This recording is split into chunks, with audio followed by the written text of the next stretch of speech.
Thank you. You may be seated.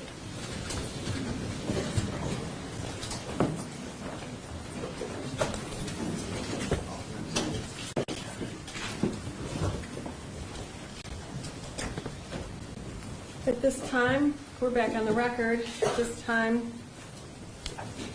council, we need to update the pre-sentence investigation report. I spoke with you in chambers and I made the following changes. I don't think there's an objection to it, but on the cover page of the pre-sentence investigation report, I changed counts 1, 2, 5, 8, 10, and 18 to 369 days credit, and count 24 to 370 days credit. Is that correct? It is correct.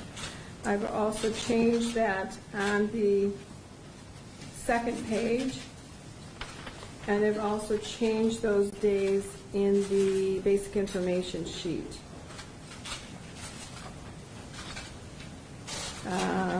I don't know, you know what, I didn't look at the evaluation and plan, but if it's in there, I will change that as well. Oh, yes, it is. So under the recommendation, on page 3, I'm changing the 361 to 369 and the 362 days to 370.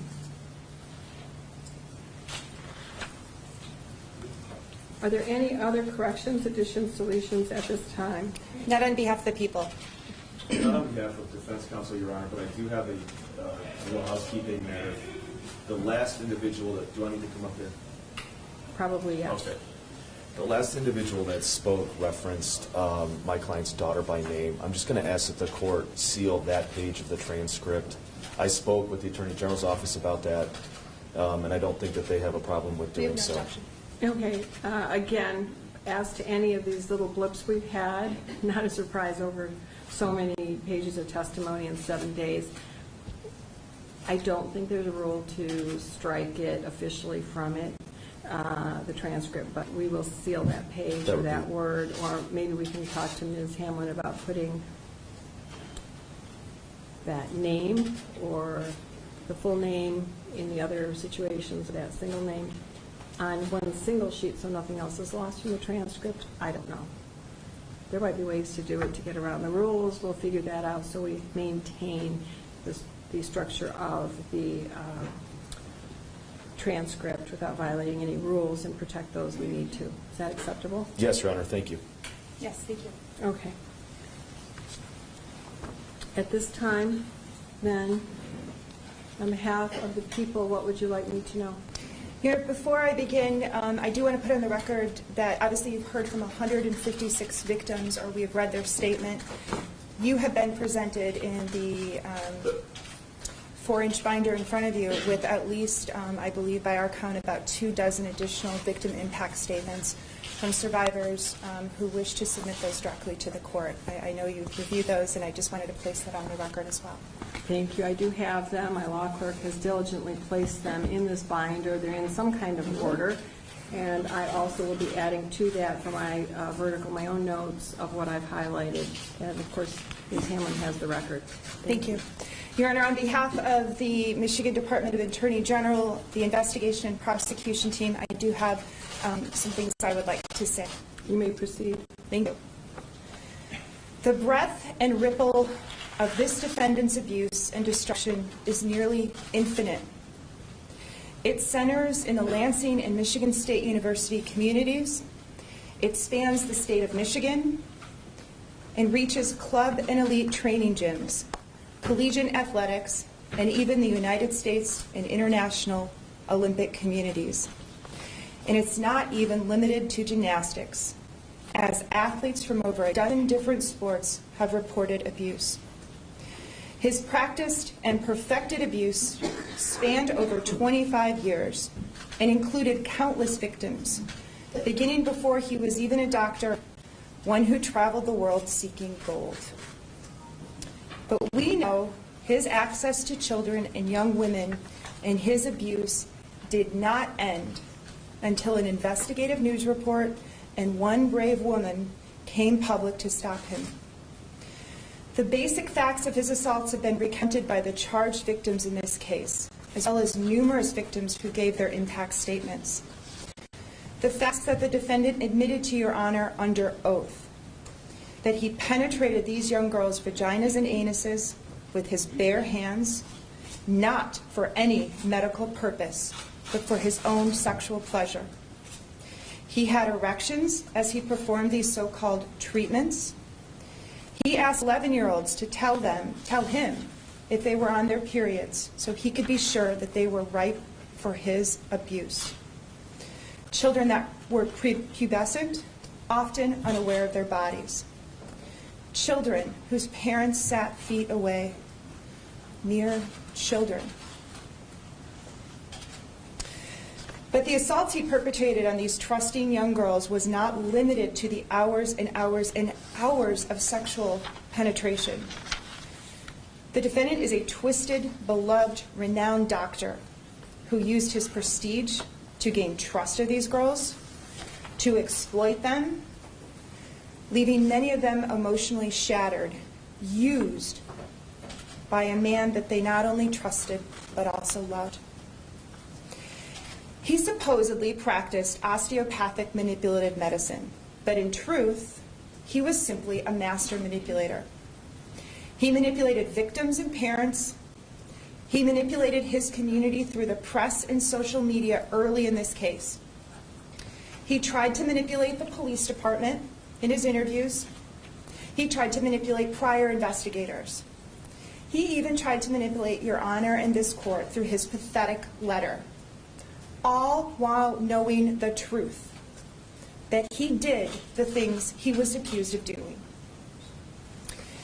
And in competitive gymnastics, he found the perfect place for this master manipulation. In gymnastics, young girls do what they're told, They hide their pain. They hide their injuries. These young girls bared all of it. Their bodies were constantly on display and under scrutiny. It takes some kind of sick perversion to not only assault a child, but to do so with her parent in the room. To do so while a lineup of eager young gymnasts waited at Twistars to see the gymnastics god Larry Nassar. It's a sick perversion when a defendant's close family friends were upstairs in his own home while he abused young Kyle Stevens, just 6 years old when it began. His own wife and children sat upstairs for years while he gave his basement treatments. To unnecessarily and without warning penetrate an unsuspecting minor for your own selfish sexual gains while her parent sat just feet away, unknowing, had to be part of the rush or the thrill for this defendant. The thrill that he might just get caught. But he was a master. He had developed a built-in defense. No coach should be in a shower with a boy. No priest has an excuse for any type of sexual touching. But Nassar perfected a built-in excuse in defense. He was a doctor, and a good one, so the world thought. And this makes up the other half of his scheme. The trust he could garner from being not only a doctor, a respected professional, but an Olympic doctor, one who treated these young girls, these young victims, heroes. He adorned his office with pictures of Olympians he treated, with the far-off places his supposed expertise took him. He brought back tokens for his precious victims, regalia from competitions around the world. And in doing so, he made each of his victims feel special. As Cassie Powell said, the defendant hid behind Olympic rings in Spartan green and white. For many of these girls, Nassar was not just a doctor, but a confidant, a role model, sometimes the only affirming male influence in their lives. The level of Nassar's predation reaches even higher because he often knew the victims' parents, some of whom were fellow doctors, others who unwittingly sent patients to him. He even knew that some of the parents were police officers. He was so well practiced in his abuse and continually empowering himself that he believed he'd get away with it despite any parent's profession. He believed he was untouchable. This defendant not only robbed these children of their innocence, he robbed many of them of their good health. He performed no healing, only hurt, with so many heartbreaking stories of unnecessary treatments, misdiagnoses, inaccurate medical treatment, which we know has resulted in lasting, permanent damage.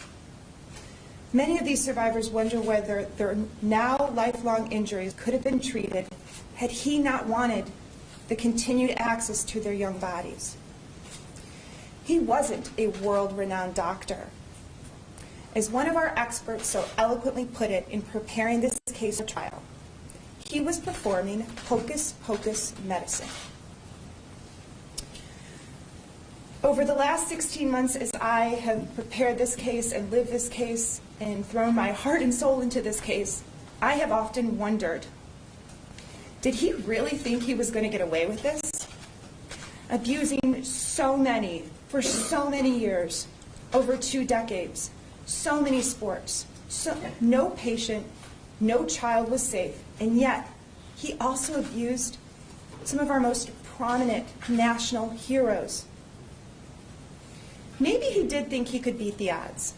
And you know what? For years, he did. What that did, that beating of the odds, to Kyle Stevens, to Jessica Tomashow, to Madeline Jones, to Kaylee Lorenz, to Bailey Lorndon, to victims D and G and I, to Rachel Denhollander. History gave him guidance for the future. Every previous time there had been an allegation, nothing happened. His lies worked. This court heard from several women, some decades later, who were initially determined to be confused or to be liars. He was believed over these children: Larissa Boyce, Tiffany Thomas, Breanne Randall, Amanda Tomashow.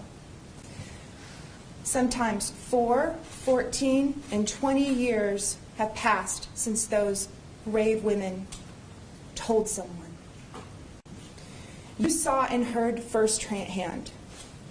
To know your truth, to be called a liar by not only your abuser, but to also not be believed by other trusting adults, what does that do to a person? Adults who were supposed to protect you and could have made it stop and could have prevented others from the same fate. What does that do to a child? We saw firsthand what it does. And with each time he got away, he was empowered to continue and perfect and abuse even more. It should not take finding a collection of 37,000 vile and disgusting images to believe these women and girls. It shouldn't take investigative journalists to expose predators. It should not take one brave woman put in the unenviable position and choice to go public with her name and be the only public person for months. But thank God we have these journalists, and that they expose this truth, and that they continue to cover this story. Thank God Rachel Denholler made that first contact with the reporter and decided to allow them to publish her name. How many times have we heard that without those stories and Rachel, victims would not have reported, they would not be here to speak this week to expose what truly happened all these years behind those doors and under that towel. We have all learned a few lessons from this case and these past 7 days of powerful testimony. As I reflect back an entire semester of a college class in sexual abuse, grooming behaviors, why victims delay, and predatory behavior has played out these past week and a half.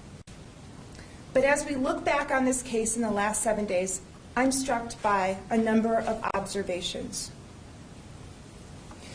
What does it say about our society that victims of sexual abuse have to hide their pain for years when they did nothing wrong? What does it say about our society when victims do come forward and they are automatically met with skepticism and doubt, treated as liars until proven true? What do we take away from this?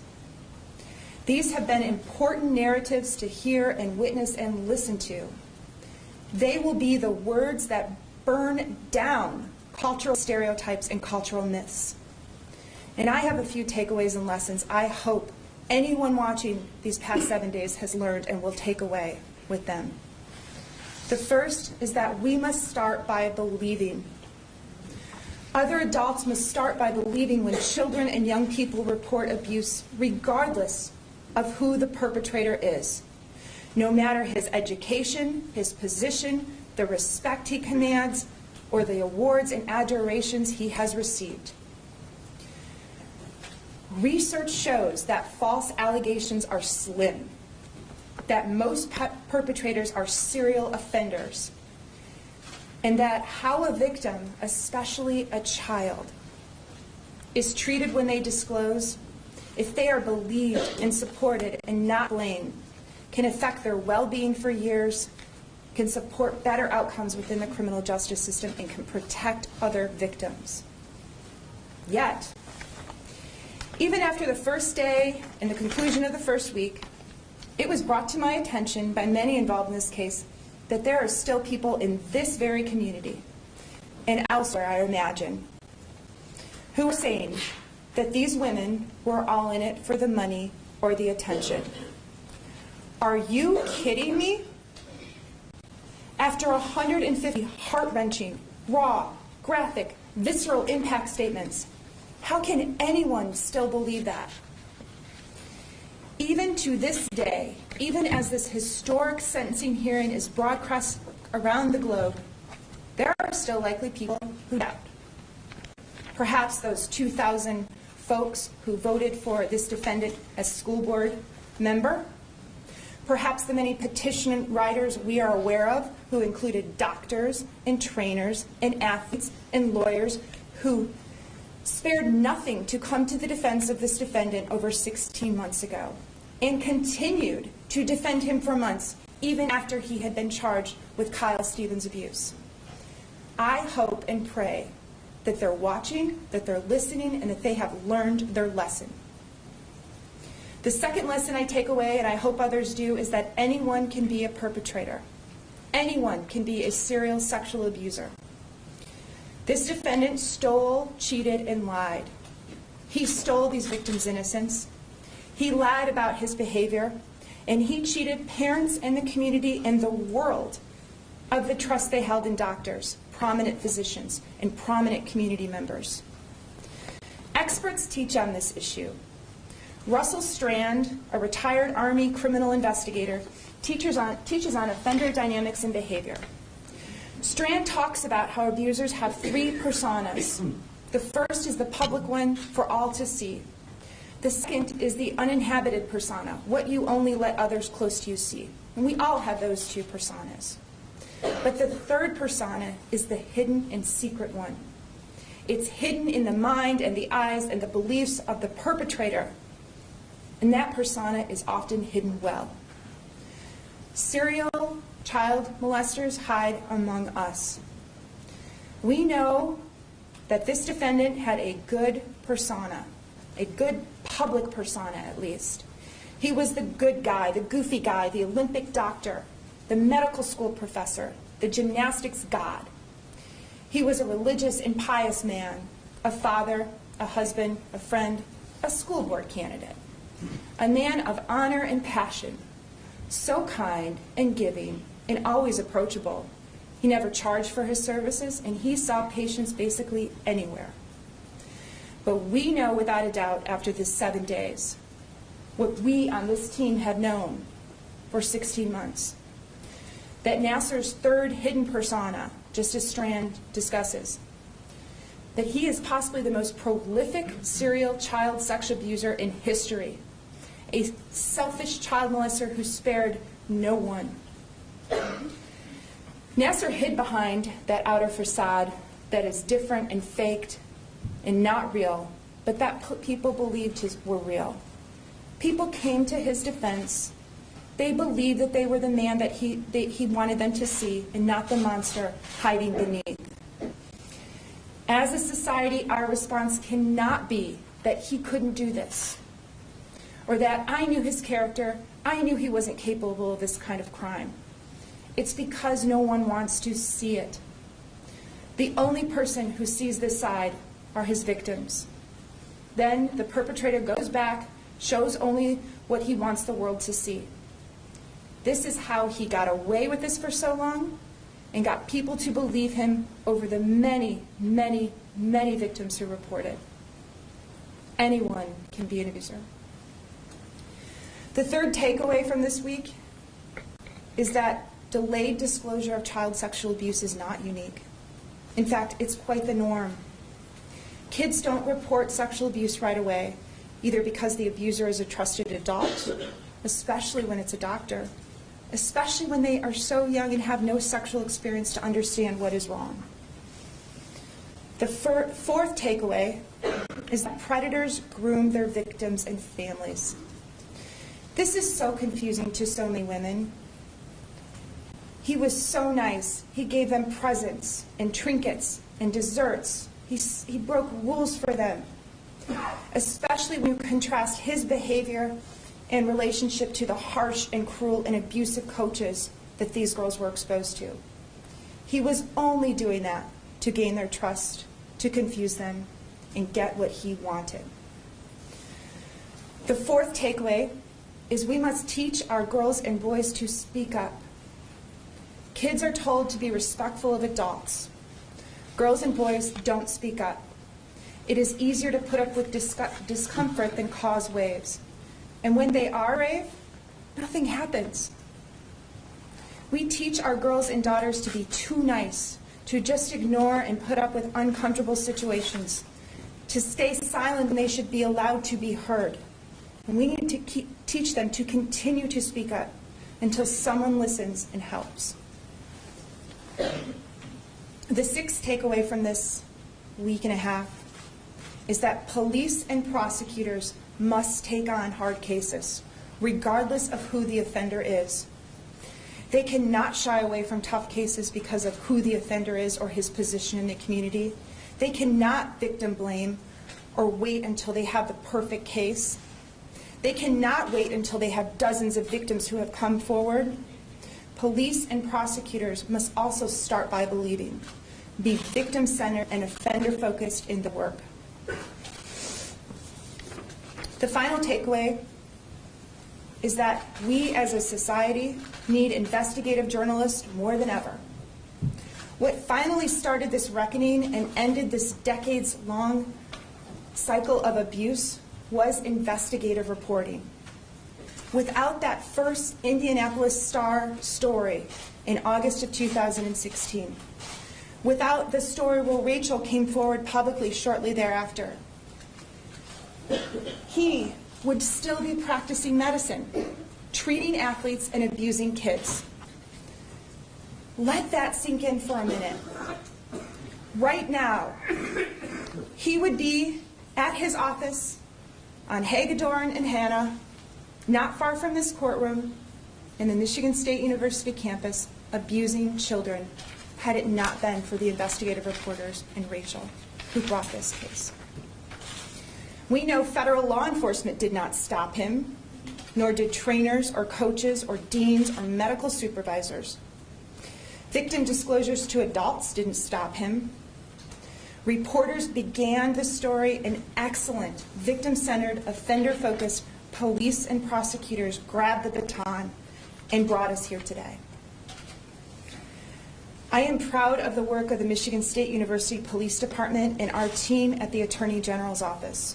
There is no more supportive police chief in this country than Chief Jim Dunlap. And our victims and the public are incredibly lucky to have their case investigated by arguably the best sex crimes detective in the country and her team. Detective Lieutenant Andrea Munford is not only a smart, dedicated, hardworking investigator, but she is also empathetic and compassionate. Our victims are also lucky to have the full and unwavering support of the Michigan Attorney General, Bill Schuette, who from day one of taking on this case has supported this prosecution fully.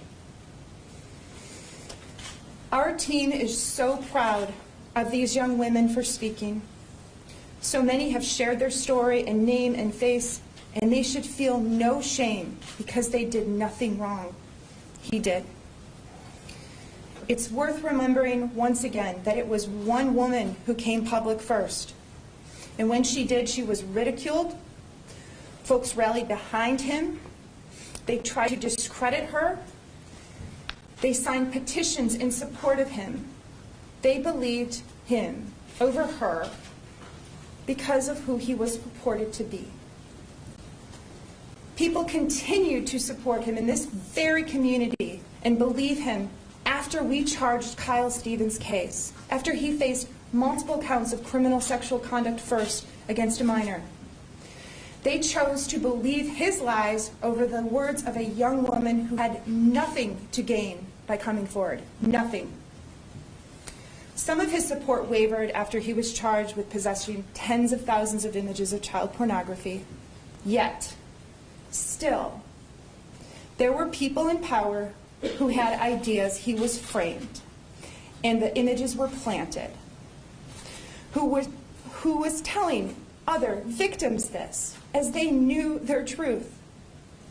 At the same time that these folks were supporting him and putting out those false narratives, these women and countless more you haven't met and who may be watching and reading knew their truth. They knew he had abused him, and they watched him continue to lie about committing that abuse. It has not been an easy process for these victims, especially Rachel, all alone publicly for many, many months. To be accused of being a Pied Piper of sorts in court and the press, to be accused of somehow planting this idea of victimhood in other women's minds. The gripping testimony these past 2 weeks have shown how absurd those arguments are. You have seen firsthand the effects this abuse has had on these women. That is tangible, physical evidence that this happened, that these women were abused, not bandwagon jumpers, not money grabbers, women and girls who were abused. For victims to realize years and decades later that they were in fact abused, sometimes hundreds of times, when they really thought they were receiving legitimate treatment, it shifts their equilibrium. It shatters their sense of the world, their sense of safety, their conception of trust. It has caused them to question what they believe and know, and that has lasting consequences. Unlike any other crime that comes before you, Judge Aquilina, sexual abuse and assault so deeply affects and alters victims' lives. It seeps and oozes and permeates into every pore and crevice of a victim's life. It can alter their life's trajectory. We've seen that time and time again this week when we've heard of mention of depression and anxiety and panic attacks, suicidal thoughts, self-medication, self-harm, question of self-worth, and even when we heard from Donna Markman some 7 days ago about the suicide of Chelsea. Nassar sentenced these little girls and other little girls to lives in prison by fear and doubt. The courage it takes to overcome so many little obstacles to try and right your world and just live normal daily life again is immeasurable. They had to overcome these obstacles on a daily basis for the rest of their lives. His sexual abuse turned their world upside down and inside out. But this process of support in this courtroom and the community helps bring healing. Your Honor, I wholeheartedly want to thank you and your staff for graciously allowing each victim to be heard. When we fashioned a sentence agreement allowing for reported victims to speak, which at that point was in the neighborhood of 120 victims, survivors, we wanted all to feel involved in this process and to have their voice heard.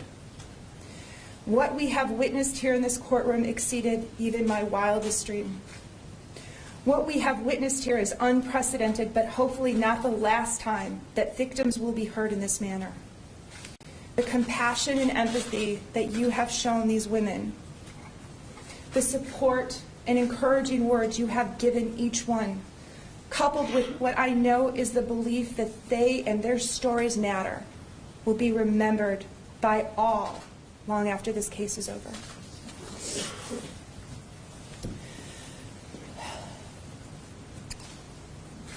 Over 150 women had courage to walk into this courtroom, most to be publicly identified and outed to the world as a Nassar victim for the first time, yet they had the grace and the courage to speak their truth and become survivors. To each survivor, thank you. Thank you for coming forward, for trusting us, for doing what is so hard and difficult, especially when you reported to the police, especially to those involved in our charging cases, and especially to those who have had to testify in court. On behalf of the entire Attorney General and Michigan State University Police Department team, we believe you and always have. We thank you. We are proud to stand up for and with you, and you are our heroes. We have seen the worst of humanity and the best in these past few days. The pain and destruction caused by evil, selfish takers like this defendant. But we have also seen how one voice can start a movement. how reckoning can deliver justice, how a community can support and empower and start healing. During these last 7 days on our screen, you have seen countless young, innocent faces. That was on purpose. Every day at this podium that I stand, you saw strong, brave, fierce survivors come here. But that's not who Larry Nassar saw. He was attracted and abused to those young girls in those pictures. But, Your Honor, what you did not see are the sweet, young, innocent faces of girls who have been spared a similar fate because these brave women all spoke up and, more importantly, never gave up. There is no doubt he would have continued to abuse unabated for the rest of his life. I tell these survivors to be proud of what you have accomplished because you are survivors. You have referenced the army of survivors that this proceeding and his abuse has created. This past weekend at women's marches around the country, signs with Kyle Stevens, quote, someone that the world did not even know was affiliated with this case some 5 days before. Those quotes were raised on signs. Little girls don't stay little forever. They turn into strong women who have come back to destroy your world. You heard from Jennifer Rood Bedford, and she concluded by saying, stand for truth, resolve for change, be committed. At this particular moment in history, this sentencing hearing will be viewed as a turning point in how our community, our state, our nation, our culture looks at sexual abuse. This courtroom in the Ingham County Circuit Court was where the shame that many survivors felt was exorcised from them and put where it belongs, right on him. When each survivor came forward and shared their name, told their truth, supported each other, that shift grew. The world has witnessed what happens when victims are treated with respect, dignity, empathy, compassion, and are truly supported by police, prosecutors, and the criminal justice system and courts. What is obvious is that a strong group of determined women can in fact change the world and will. The fact that the women led the investigation, the prosecution team, and that 3 female judges now sentenced defendant Nassar is poetic justice. As I reflect on the last 7 days of the sentencing hearing, it became clear that each day more women and girls were empowered. It was evidenced by our growing number, people that were reaching out to us to come to speak their truth. These women and girls have transformed themselves before our very eyes. From victim to survivor to champion for justice and advocates for change. And all of this on the world outside will carry on. But I want to recenter you and this court and all involved back on the reason we're here. The sentencing of defendant Larry Nassar for his admitted conduct against numerous young girls. He sexually assaulted them. He did so under the guise of medical treatment, and he did so for his own sexual purpose and gratification. He carried out his plot through a decades-long process he honed and perfected, creating perfect conditions for his predatory behavior. Until these brave women brought it all down. Sentencing, Your Honor, must protect, punish, and deter. Through your sentence, I ask you to do all 3. Judge Aquilina, I ask you to bring these victims the justice they so deserve.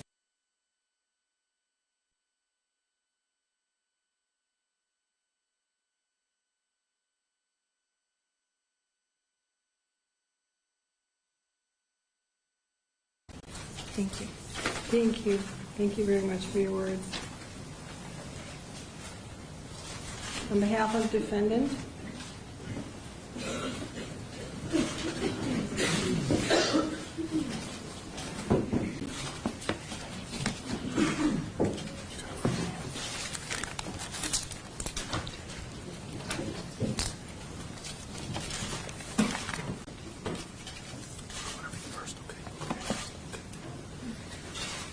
Your Honor, I prepared some remarks today. My client prepared some remarks that he's going to be reading to the court.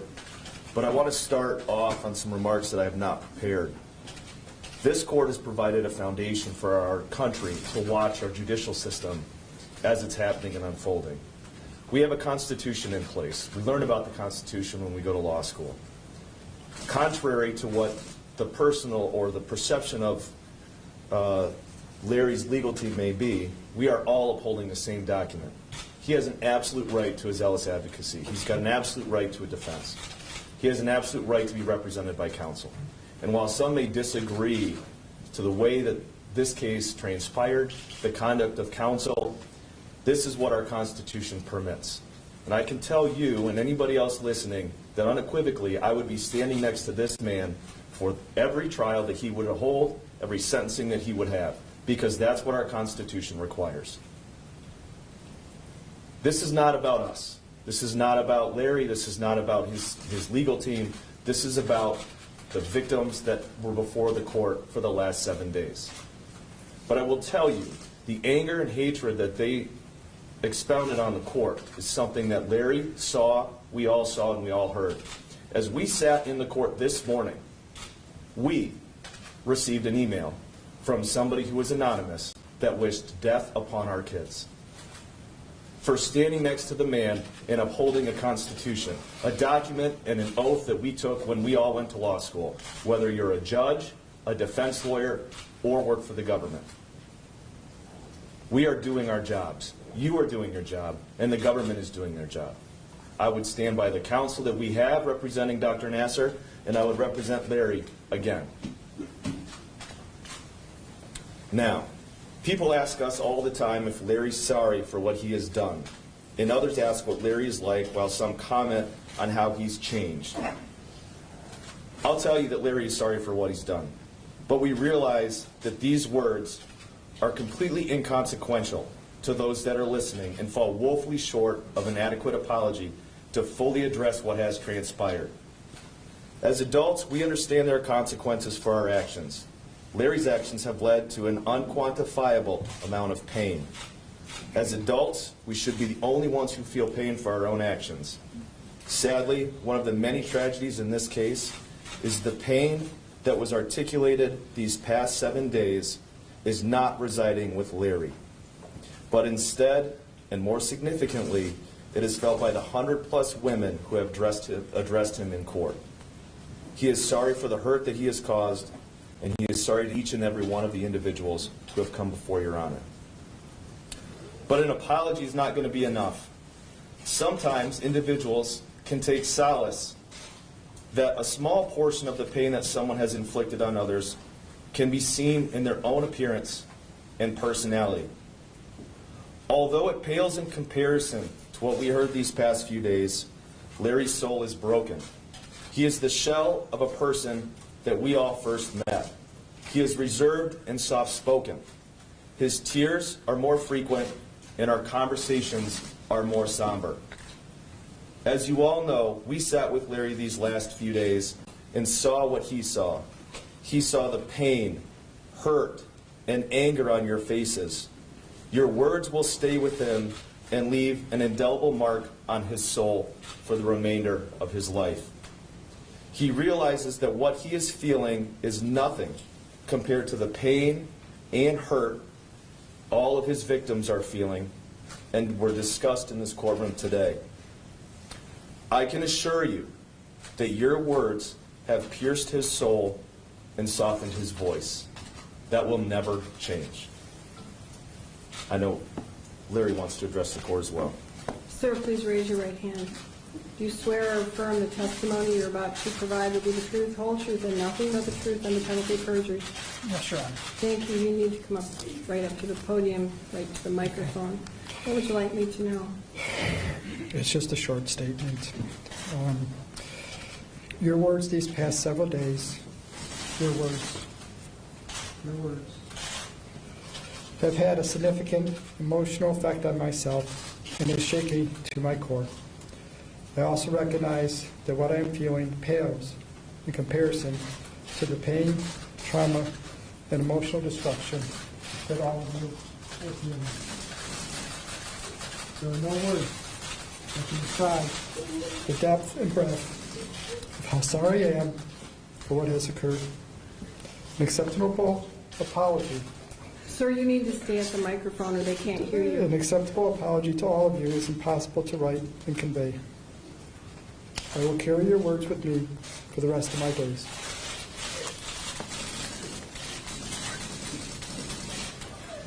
Sir, I hope that's true. I hope you are shaken to your core. Your victims are clearly shaken to their core. And I know there are still some who ask, are you broken because you got caught?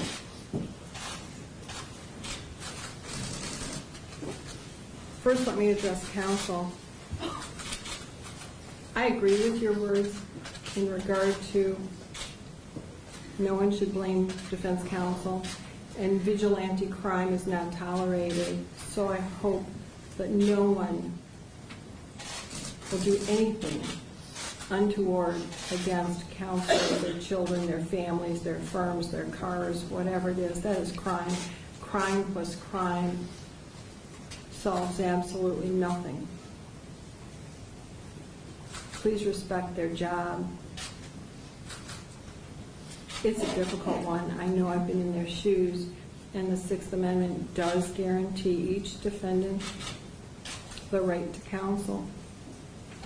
Doesn't matter what the defendant has done, but they have the right to counsel. I also want to say, that being said, we also have the First Amendment. So you are all free to have your own opinions.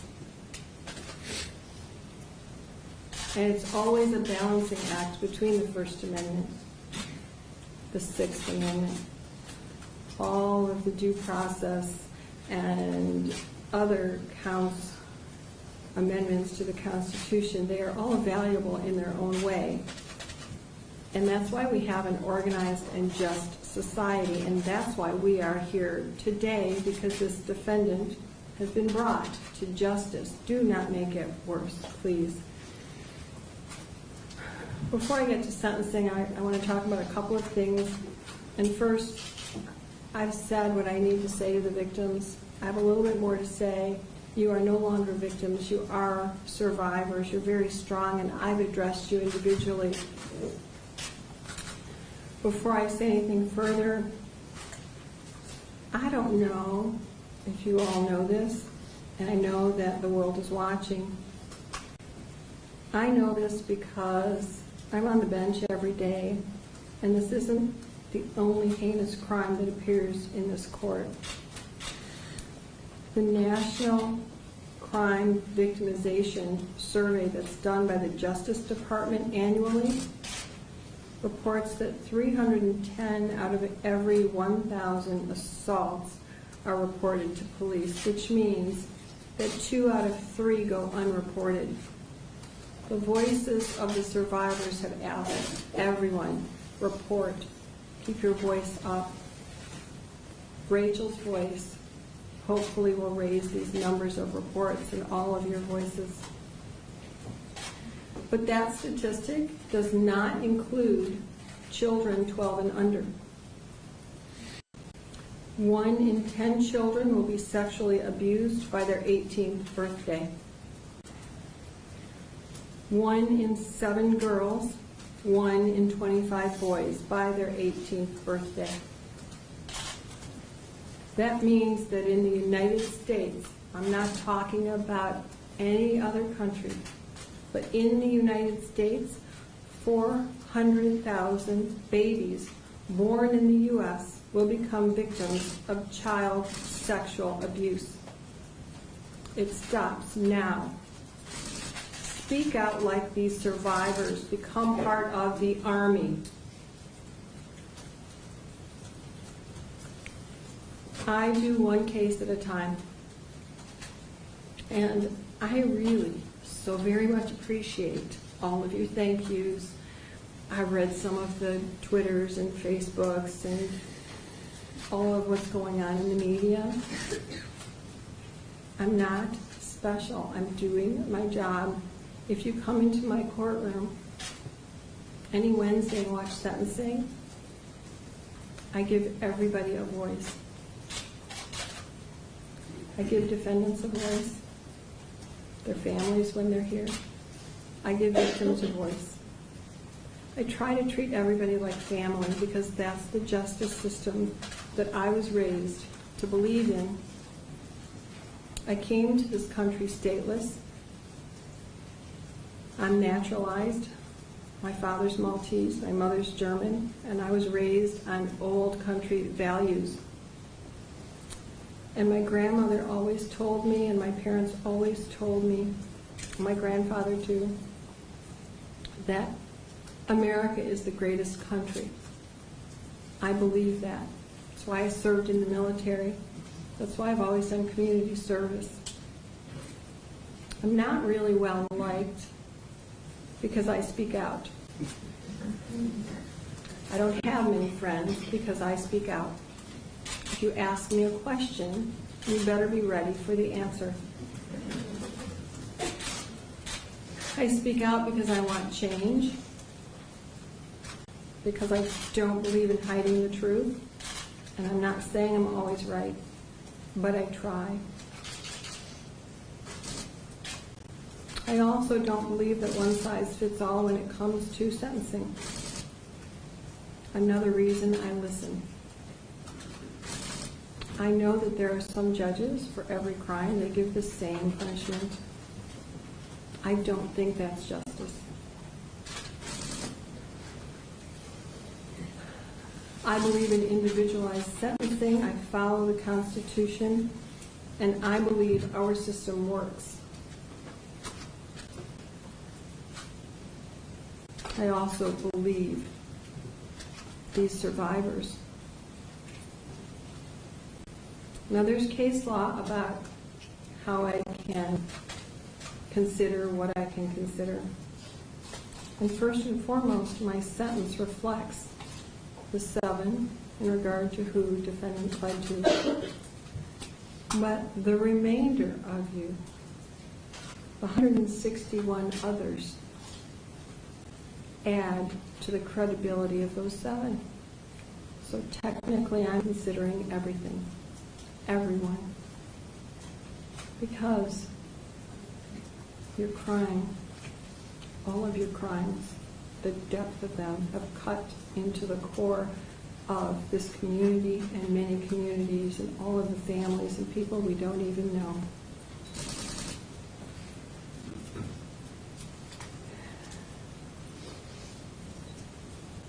And sir,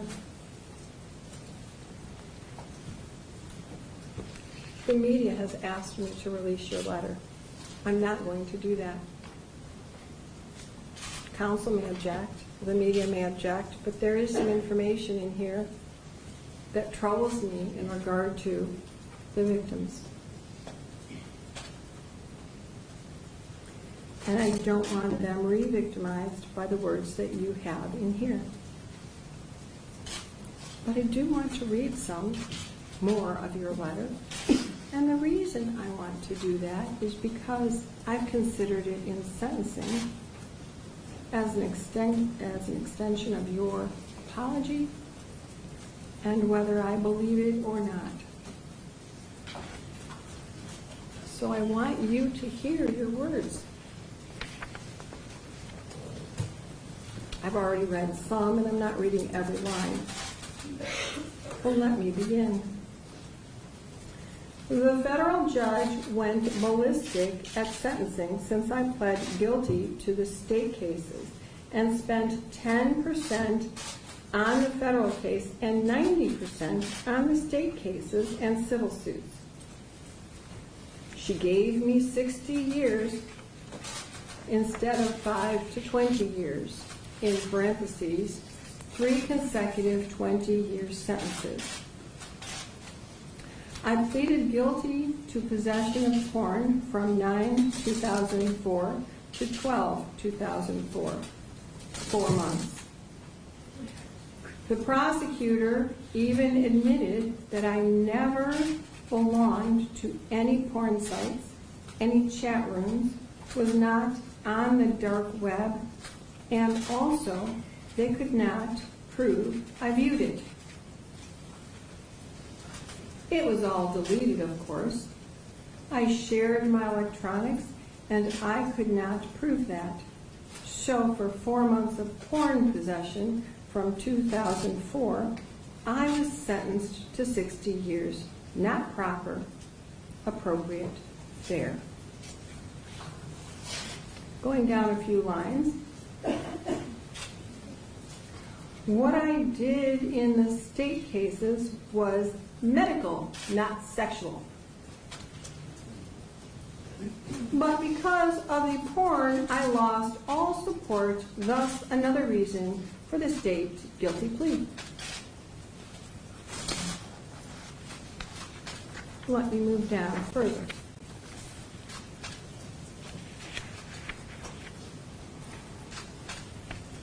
So I tried to avoid a trial to save the stress to this community, my family, the victims. Yet look what is happening. It is wrong.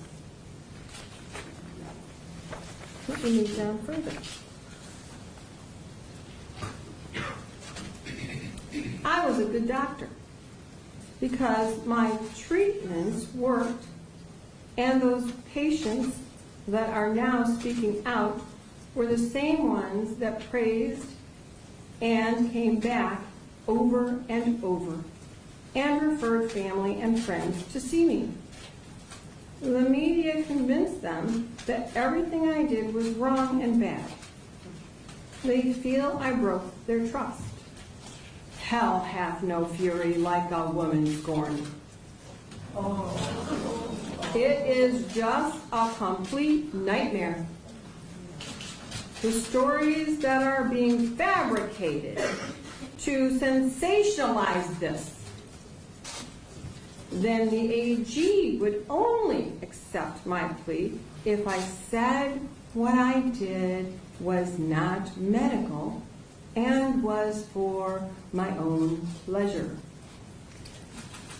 They forced me to say that, or they were going to trial and not accepting the plea. I wanted to plead no contest, but the AG refused that. I was so manipulated by the AG, and now Aquilina, and all I wanted was to minimize stress to everyone, like I wrote earlier. Going down a little bit further. In addition, with the federal case, my medical treatments with the Olympic/national team gymnastics were discussed as part of the plea. The FBI investigated them in 2015 and found nothing substantial because it was medical. Now they are seeking the media attention and financial reward.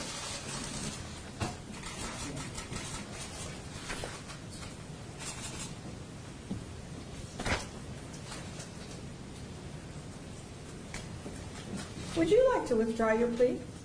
No, Your Honor. Because you are guilty, aren't you? Are you guilty, sir? I said my plea, exactly.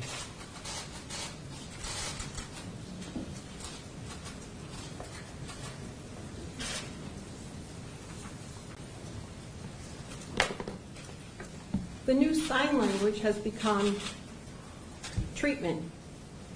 These quotes, these air quotes, I will never see them again without thinking of you and your despicable acts.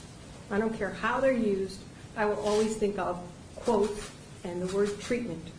It was not treatment, what you did. It was not medical. There is no medical evidence that was ever brought. When this case first came to me, and I've told you this, and I apologize to the Olympians and athletes, but I have 5 children, 2 dogs. My parents live with me. I work 4 jobs.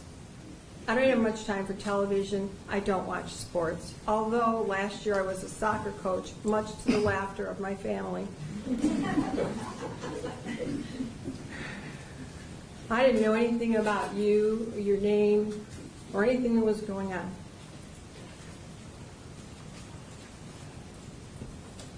And so when I kept saying, we're going to trial, here's the date, and everyone wanted more time, I said, no, here's the cutoff. And then the cases were merged and we delayed it. And I still thought, well, maybe there's a defense of medical treatment. And why did I think that? Because it's my job to be fair and impartial, but also because my two brothers and my father are very well known and respected doctors, real doctors with real treatments and research, dedicated to healing. I haven't considered that in this case, but I have heard from your survivors now that they trust doctors like I trust the doctors in my family and the doctors I go to. But I still thought, well, there's a defense of medical treatment, and there are changes in the medical community every day for the betterment.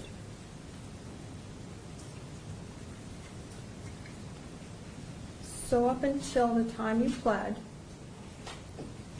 I believed that maybe there was a defense here, despite the felony information. I was ready for trial. Your counsel was ready for trial. The Attorney General's office was ready for trial.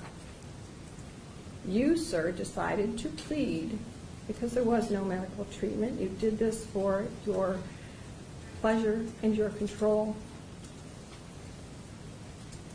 This letter, which comes 2 months after your plea, tells me that you have not yet owned what you did, that you still think that somehow you are right, that you are a doctor, that you're entitled, that you don't have to listen, and that you did treatment. I wouldn't send my dogs to you, sir. There's no treatment here. You finally told the truth.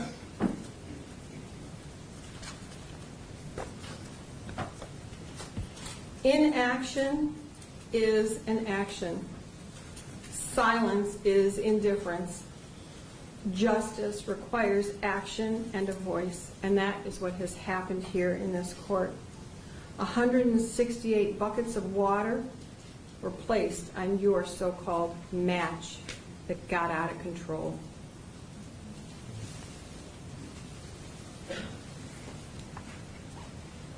I also, like law enforcement, or like the Attorney General, want to thank law enforcement for their investigation, but I also want to be the voice on behalf of these survivors who asks law enforcement to continue their fine work and to also include the federal government. There has to be a massive investigation as to why there was inaction, why there was silence. Justice requires more than what I can do on this bench.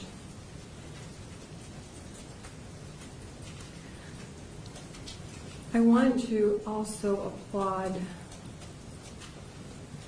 all of the counsel in the Attorney General's office. I want to also applaud defense counsel. You all have done fine work. You've made me proud of our legal system. We all work together for the betterment of our community, and that is law enforcement, prosecutors, defense counsel, investigators. There are countless people. It's the only way our system works. We need this balance. So all of you, when I look at myself as Lady Justice, my arms are like this. They are balanced. Prosecution, defense are balanced. It only starts to tip after there's a plea, and after I take into consideration everything that's happened. So I want everyone to understand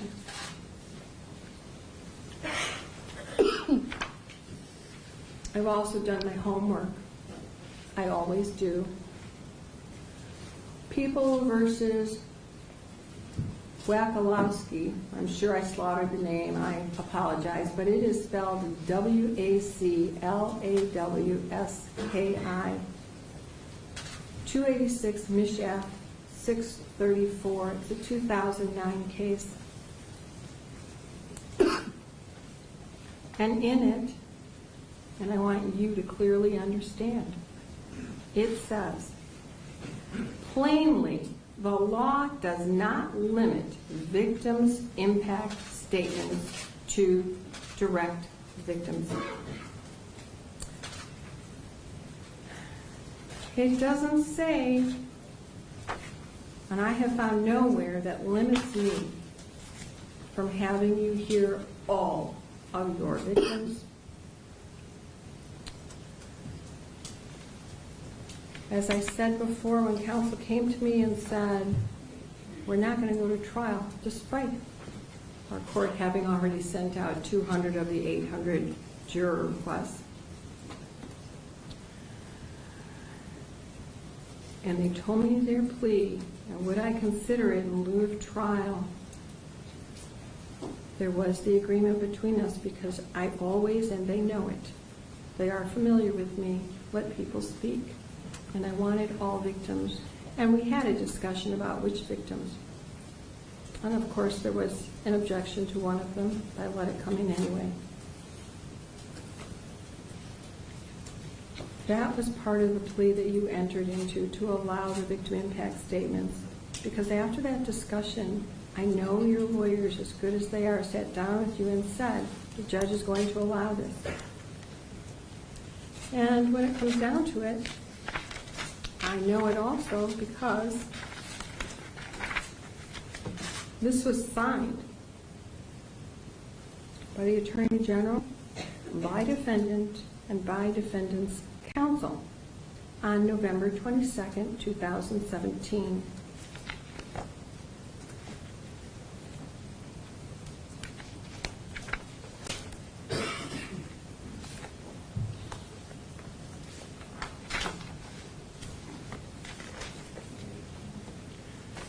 Aside from the letter that you wrote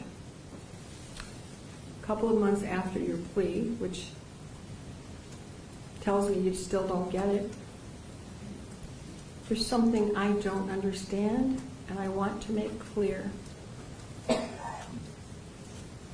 Sir, you knew you had a problem. That is clear to me. You knew you had a problem from a very young age, even before you were a doctor. You could have taken yourself away from temptation, and you did not. But worse yet, there isn't a survivor who hasn't come in here and said how world-renowned you were. I trust what they say. You could have gone anywhere in the world to be treated. You could have gone to any resort, any doctor place where you could get treatment. In Europe, they have all sorts of hidden places for things like this. No one had to know, and you could have found some treatment, some help, taken some medicine. You would have done that if you had cancer. I know you would have. You're about self-preservation. But you decided to not address what's inside you that causes this control urge, that causes you to be a sexual predator. So your urges escalated, and based on the numbers that we all know go unreported, I can't even guess how many vulnerable children and families you actually assaulted.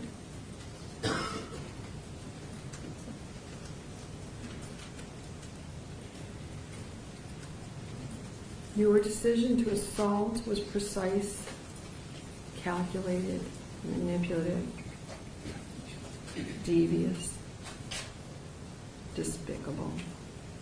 I don't have to add words because your survivors have said all of that. I don't want to repeat it.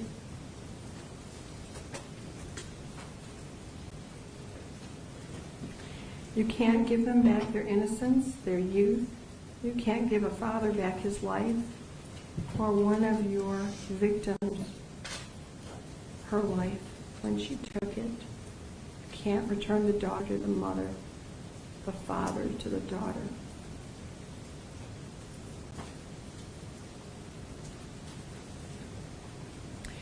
You played on everyone's vulnerability. I'm not vulnerable. Not to you, not to other criminals at that podium. I swore to uphold the Constitution and the law, and I am well trained. I know exactly what to do. And at this time, I'm going to do it. And I want you to know, as much as it was my honor and privilege to hear the sister survivors, it is my honor and privilege to sentence you. Because, sir, you do not deserve to walk outside of a prison ever again. You have done nothing to control those urges, and anywhere you walk, destruction will occur to those most vulnerable. Now, I am honoring the agreement. I'm also honoring what's been requested of me. And I want you to know I'm not good at math. I have a cheat sheet. I'm only a lawyer. I know that you have a lot of education in physics and math, but I have a cheat sheet. It is my privilege on count 1, 2, 5, 8, 10, and 18.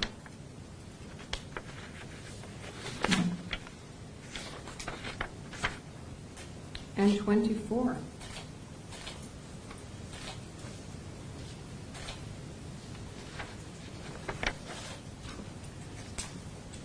To sentence you to 40 years. And when I look at my cheat sheet, 40 years, just so you know and you can count it off your calendar, is 480 months.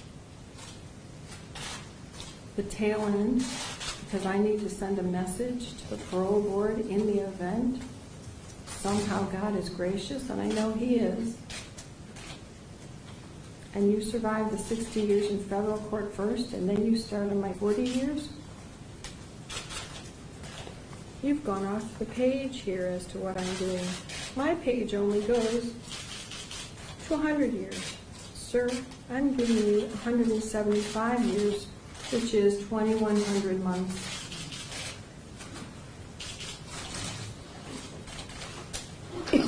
I just signed your death warrant.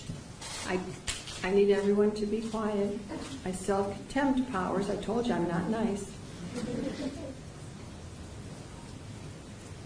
I find that you don't get it, that you're a danger. You remain a danger. I'm a judge who believes in life and rehabilitation when rehabilitation is possible. I have many defendants come back here and show me the great things they've done in their lives after probation, after parole. I don't find that's possible with you. So you will receive jail credit on counts 1, 2, 5, 8, 10, and 18 of 369 days. On count 24, you will have 370 days jail credit if you are ever out, which is doubtful. you would be required to register with the Michigan Sex Offenders Registration Act, complying with all of the requirements of that act, in addition to global position monitoring system. You would wear a GPS. You will pay restitution in the amount to be determined based on whatever amounts are submitted, and your attorneys can ask me for a restitution hearing so that I can determine what a reasonable amount is for the victims. I am leaving restitution open as long as those victims have issues that can be medically documented. You will comply with DNA testing and pay a $60 fee for that. I suspect that was already done, but you owe $60 back to the county for that, or law enforcement, whoever will put it in the right pocket. You must submit to HIV testing and complete counseling associated with HIV and AIDS. You must waive confidentiality and allow test results and medical information obtained from this test to be released to the court. You will pay $476 in state costs. You will pay a crime victims assessment in the amount of $130. Does counsel wish to address court costs and fines? I don't know his financial state. Judge, he doesn't have any money to pay in court costs and fines. If the court wants to impose it, the court can impose it. I'm not imposing any court costs and fines, and here's the reason. I don't know what he has or what he'll get in the future.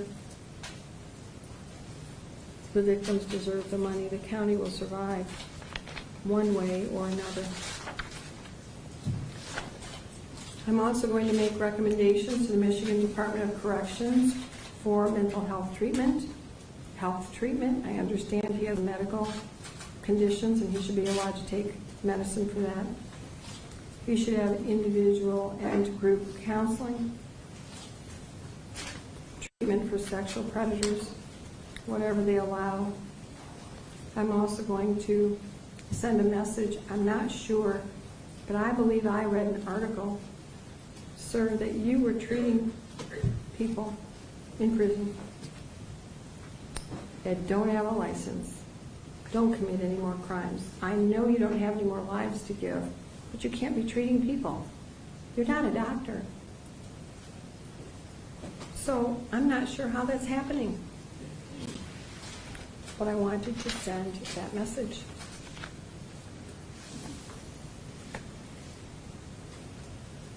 You have 21 days to appeal, 10 days to request court-appointed counsel. Do you acknowledge receipt of your appellate rights? Your Honor, I've got the notice of right to appeal, and I'm providing it to my client now. Do you acknowledge it? Yes, Your Honor. Thank you. Well, let me just say to the media, again, I'm just doing my job. I know you all want to talk to me. My secretary has informed me that I have a growing stack of requests from print media, from television, from magazines, from around the world, literally. This story is not about me. It never was about me. I hope I've opened some doors, but you see, I'm a little stupid because I thought everybody did what I did. And if they didn't, maybe they ought to, but I do this and have been doing it. And if you don't believe me, the keeper of my words is right by my side, and lawyers who are hearing this are shaking their heads saying, yep, I've waited too long as she lets everybody talk. Sometimes people get upset. I don't care, I get paid the same. So as to the media who want to talk with me, I'm not going to be making any statements. I know that my office, and I may have even, I don't know, been along a couple of weeks, conveyed that after this is over, it's just not my story. After the appellate period runs, with victims by my side to tell their stories, I might answer some more questions than what I said on the record. I don't know what more I could possibly say. But I'm not going to talk with any media person until after the appeal period, and even then, if you talk to me about this case, I will have a survivor with me because it is their story.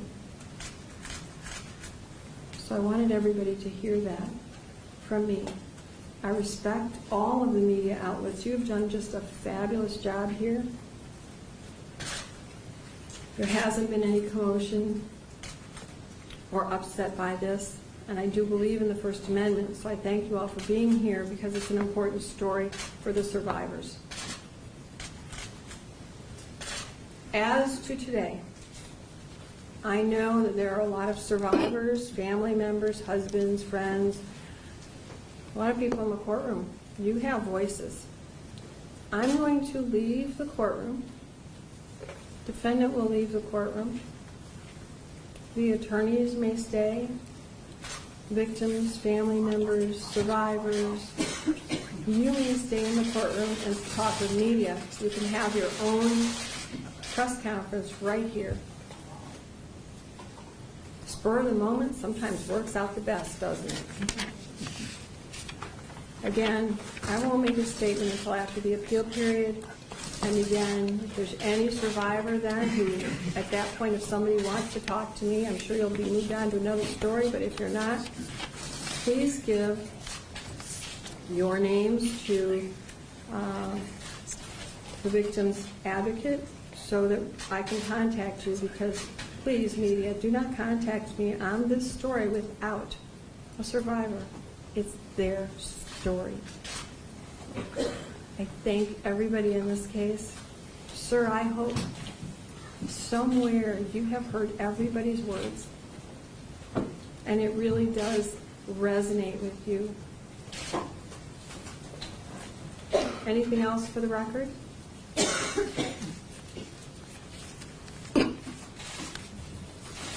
Nothing interrupted people, I'm sorry. Nothing but have No, Your Honor. Mr. Nassar. All right. So the media is asked to stay here with all those lovely people who may want to speak with you. Thank you. That's all for the record. All right.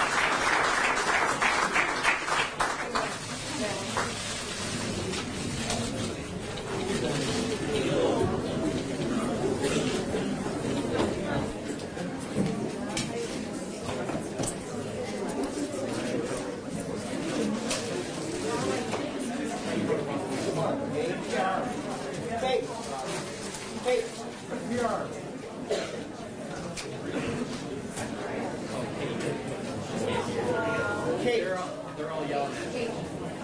Hey.